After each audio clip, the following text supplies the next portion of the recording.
Hello guys, welcome to my channel. आज हम पढ़ेंगे यूनिट 6 वाइटल साइन, जो कि नर्सिंग फाउंडेशन की फर्स्ट वॉल्यूम का चैप्टर है। इसके अंदर आज हम मेन पढ़ेंगे वाइटल साइन, उसकी डेफिनेशन, पर्पज और जो बॉडी टेम्परेचर है वो डेप्थ में पढ़ेंगे, उसका स्केल पढ़ेंगे और कौन कौन सी साइड से हम जो बॉडी टेम्परेचर है वो ले सकते हैं। तो अब हम पढ़ेंगे सबसे पहले वाइटल साइन की डेफिनेशन। वाइटल साइन की डेफिनेशन क्या है, ये एज इट इज़ लर्न करनी पड़ती है, अदरवाइज आप वैसे भी याद रख सकते हो। तो जो डेफिनेशन है वो है, vital sign are defined as the evidence of physical functioning of body that includes temperature, pulse, respiration, blood pressure. जो डेफिनेशन है उसमें बताया गया है कि जो वाइटल साइन है वो एक फिजिकली फंक्शनिंग, जो कि बॉडी के अंदर इंक्लूड होते हैं हमारे temperature, pulse, respiration, blood pressure, ये सब जो वाइटल साइन है इसके अंदर इंक्लूड होते हैं। ये हुई वाइटल साइन की डेफिनेशन कंप्लीट। और जो वाइटल साइन है उसको और हम किस नाम से जान सकते हैं, तो vital sign also known as cardinal sign. ये इम्पोर्टेंट है, क्वेश्चन भी बनता है कि वाइटल साइन को और किस नाम से हम जानते हैं, तो कार्डिनल साइन से। और जो वाइटल साइन है वो हमें 4 ही बताए जाते हैं, लेकिन 5 होते हैं। कौन कौन से? T, P, R, B, P.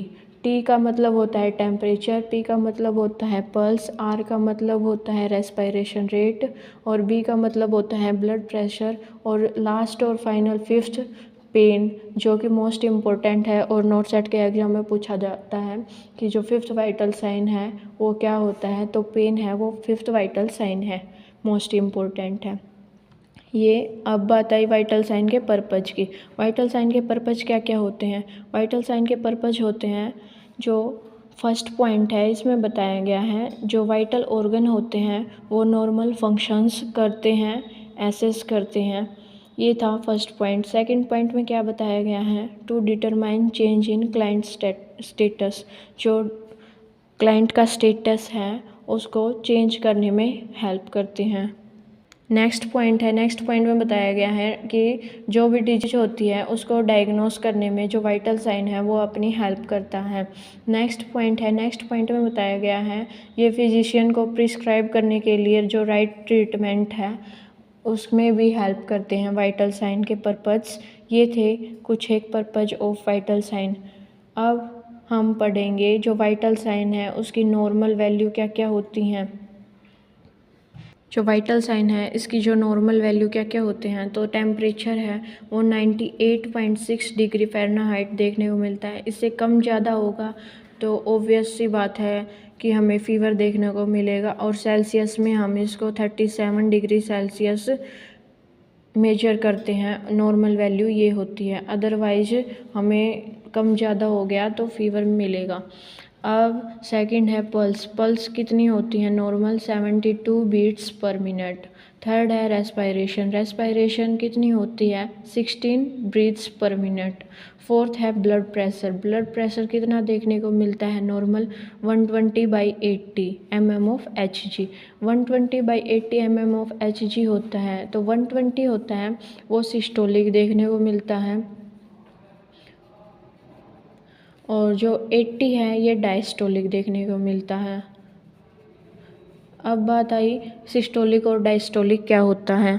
अब बात आई सिस्टोलिक और डायस्टोलिक की। सिस्टोलिक है वो क्या होता है, जब वेंट्रिकल्स हैं वो कॉन्ट्रैक्ट करती हैं, उसकी वजह से जो मैक्सिमम कॉन्ट्रैक्शन होती है वो सिस्टोलिक देखने को मिलती है। और जो मिनिमम डायस्टोलिक यानी कि वेंट्रिकल्स हैं वो मिनिमम कॉन्ट्रैक्ट होती हैं या फिर रिलैक्सेशन पोजीशन में आती हैं, वो डायस्टोलिक प्रेशर बोला जाता है। अब बात आई 120 से अगर अबोव हो गया तो उसको हम क्या बोलेंगे, तो उसको हम बोलेंगे टैकीकार्डिया। अब अगर बिलो 80 आ गया उस कंडीशन को हम क्या बोलेंगे? ब्रैडीकार्डिया। ब्रैडीकार्डिया होता है वो होता है बिलो 60। और जो टैकीकार्डिया होता है वो होता है 120, अबोव 120। ये थी नॉर्मल वाइटल साइन और नॉर्मल वैल्यूज़। अब बात आई बॉडी टेम्परेचर की। बॉडी टेम्परेचर है वो हम किस टाइप से करते हैं, तो बॉडी टेम्परेचर है, इसका इंट्रोडक्शन दिया गया है। एक बैलेंस होता है between generated heat from heat loss from body या फिर हीट। इसमें बताया गया है कि इंट्रोडक्शन में जो बॉडी टेम्परेचर होता है वो हम कभी कभी हीट है वो लॉस भी हो जाती है अपनी बॉडी से, कभी कभी जो हीट है वो जनरेट भी ज़्यादा हो जाती है, यानी कि प्रोडक्शन ज़्यादा होती है, जिसकी वजह से बॉडी टेम्परेचर इंक्रीज हो जाता है और कभी लॉस हो जाता है। ये बताया गया है इंट्रो में। अब बताया गया है जो अपनी बॉडी है उसके अंदर जो बॉडी टेम्परेचर है उसको रेगुलेट कौन करता है, तो उसको रेगुलेट करता है हाइपोथैलेमस, जो कहाँ पे भी सिचुएटेड होता है, जो ब्रेन में देखने को मिलता है। ये था इंट्रोडक्शन ब्लड बॉडी टेम्परेचर का। अब बात आई बॉडी टेम्परेचर की डेफिनेशन की। बॉडी टेम्परेचर की डेफिनेशन क्या है, इसमें बताया गया है कि जो बॉडी टेम्परेचर है वो डिफाइन किया गया है degree by heat maintained by the body. जो बॉडी टेम्परेचर की डेफिनेशन है उसमें बताया गया है कि हम जो हीट है वो मेंटेन करते हैं, यानी कि मेजर करते हैं डिग्री के द्वारा अपनी बॉडी की। ये थी बॉडी टेम्परेचर की डेफिनेशन। अब बात आई बॉडी टेम्परेचर के पर्पज़ की। जो बॉडी टेम्परेचर है उसके पर्पज़ क्या क्या होते हैं, तो इसमें फर्स्ट पॉइंट है, फर्स्ट पॉइंट में बताया गया कि हम डिटेक्ट कर सकते हैं फीवर को बॉडी टेम्परेचर को देख के। नेक्स्ट पॉइंट है, नेक्स्ट पॉइंट में बताया गया है कि हम डिटेक्ट कर सकते हैं लो बॉडी टेम्परेचर हुआ है तो भी। और नेक्स्ट पॉइंट में बताया गया है कि अगर हाई बॉडी टेम्परेचर हो गया तो वो भी डिटेक्ट कर सकते हैं। फोर्थ पॉइंट है, फोर्थ पॉइंट में बताया गया है कि जो जनरल हेल्थ स्टेटस है क्लाइंट की वो भी हम एसेस कर सकते हैं। ये थे बॉडी टेम्परेचर के पर्पज़, ये हुए कंप्लीट। अब आगे हम पढ़ेंगे। अब बात आई बॉडी टेम्परेचर का स्केल है वो हम डिग्री में उसको किस टाइप से यूज कर सकते हैं। तो फर्स्ट पॉइंट है, फर्स्ट पॉइंट में दिया गया है जो टेम्परेचर है वो हम फ़ारेनहाइट के रूप में मेजर कर सकते हैं। सेकंड पॉइंट है, सेकंड पॉइंट में बताया गया है कि सेल्सियस और सेंटीग्रेड में हम डिग्री सेल्सियस के द्वारा जो बॉडी टेम्परेचर है वो मेजर कर सकते हैं। थर्ड बात आई केल्विन की। जो केल्विन है उससे भी हम बॉडी टेम्परेचर स्केल के से डिटेक्ट कर सकते हैं। अब बताया गया है कि नॉर्मल बॉडी टेम्परेचर है वो क्या होता है। तो फर्स्ट है ओरल टेम्परेचर। ओरल मतलब माउथ के थ्रू जो बॉडी टेम्परेचर है वो कितना आता है नॉर्मल, तो वो आता है 98.6 डिग्री फ़ारेनहाइट और सेल्सियस में आता है 37 डिग्री सेल्सियस। ये था ओरल टेम्परेचर, यानी कि माउथ के द्वारा ये नॉर्मल टेम्परेचर है वो देखने को मिलेगा। नेक्स्ट पॉइंट है, नेक्स्ट पॉइंट बताया गया है एक्सिलरी टेम्परेचर। एक्सिलरी टेम्परेचर है वो कितना देखने को मिलता है नॉर्मल 97.6 डिग्री फ़ारेनहाइट में और 36.4 डिग्री सेल्सियस में। नेक्स्ट है rectal temperature. Rectal temperature normal कितना देखने को मिलता है 99.6 डिग्री फ़ारेनहाइट और सेल्सियस में देखने को मिलता है 37.5 डिग्री सेल्सियस। अब बताइए जो बॉडी टेम्परेचर है उसकी साइड क्या क्या होती हैं। नॉर्मल बॉडी टेम्परेचर है वो इस टाइप से हमें देखने को मिलता है। अब बताइए साइड्स की। साइड्स है, फर्स्ट है माउथ। माउथ के थ्रू हम बॉडी टेम्परेचर है उसको डिटेक्ट कर सकते हैं। सेकंड है एक्सिलरी, थर्ड है रेक्टम, फोर्थ है टिम्पेनिक मेम्ब्रेन, फिफ्थ है वेजाइना, सिक्स्थ है ग्रोइन, जो कि रेयरली यूज होता है। ये थे बॉडी टेम्परेचर की साइट्स जिससे हम डिटेक्ट कर सकते हैं अपने बॉडी टेम्परेचर को। ये हुए कंप्लीट। अब आगे हम पढ़ेंगे। अब बात आई थर्मामीटर की, हम किस टाइप से थर्मामीटर से जो बॉडी टेम्परेचर है वो डिटेक्ट कर सकते हैं। तो फर्स्ट है कितने टाइप्स के थर्मामीटर हैं वो देखने को मिलते हैं। तो फर्स्ट है क्लिनिकल थर्मामीटर और ग्लास थर्मामीटर, सेकंड है इलेक्ट्रॉनिक थर्मामीटर, थर्ड है डिस्पोजेबल पेपर थर्मामीटर, फोर्थ है टिम्पेनिक मेम्ब्रेन थर्मामीटर और फिफ्थ है प्लास्टिक स्ट्रिप थर्मामीटर। एक एक करके हम सभी को डिटेल में पढ़ेंगे। तो फर्स्ट है क्लिनिकल थर्मामीटर। क्लिनिकल थर्मामीटर है वो हम कब यूज करते हैं।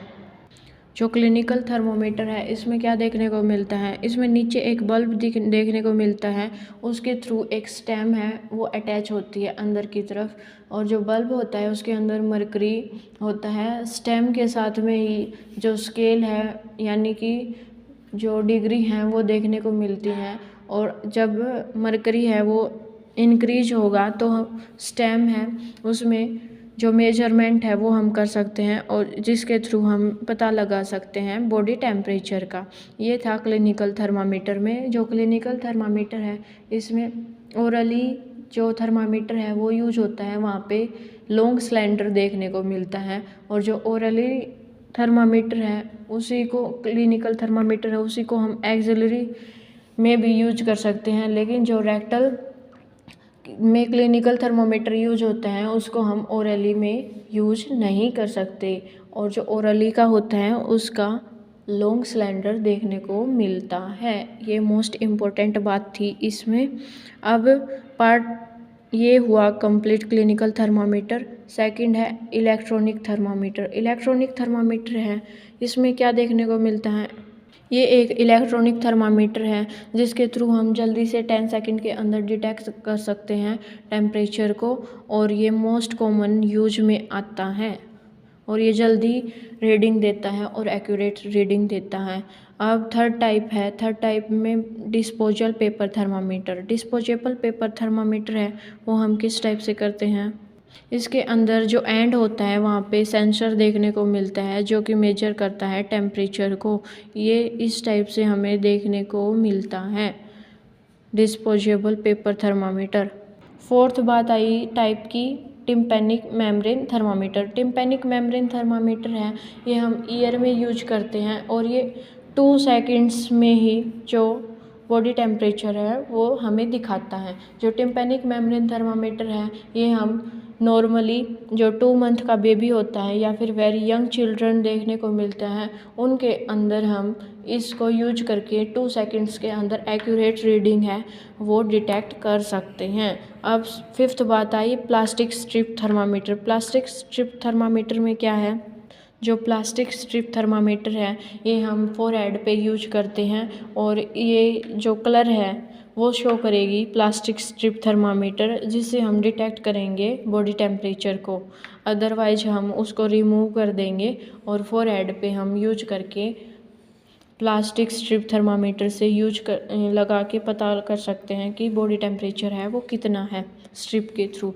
अब बात आई जो डिग्री सेल्सियस है, कोई हमें दे दे डिग्री सेल्सियस में और बोले कि इसको इंक्रीज करके और फ़ारेनहाइट में हमें कितना देखने को मिलेगा, तो हम किस टाइप से पता लगाएंगे कि जो डिग्री सेल्सियस है उसको फ़ारेनहाइट में किस टाइप से डिटेक्ट कर सकते हैं। तो अब मैं वही बताऊंगी आपको। ये फॉर्मूला है, जो सेल्सियस है उसको फ़ारेनहाइट में कर देगा और जो फ़ारेनहाइट दिया गया है तो उसको हम सेल्सियस में भी कन्वर्ट कर सकते हैं। तो जो डिग्री सेल्सियस में हमें कोई चीज़ देखने को मिलेगी तो उसके इज इक्वल टू में F-32 × 5/9। इससे हम फ़ारेनहाइट को डिग्री सेल्सियस में कर सकते हैं और डिग्री सेल्सियस को फ़ारेनहाइट में चेंज कर सकते हैं। ये थे बॉडी टेम्परेचर के टाइप्स ऑफ थर्मामीटर, और जो डिग्री सेल्सियस है उसको फ़ारेनहाइट में किस टाइप से करेंगे। ये मोस्ट कॉमन चीज़ थी जो मैंने आपको अच्छे से बताई है। आई होप आप सभी को अच्छे से समझ में आया होगा। Thank you guys. और आपको वीडियो अच्छी लगी तो like, comment, share, subscribe. Thank you guys. Bye bye guys. आज के लिए इतना ही।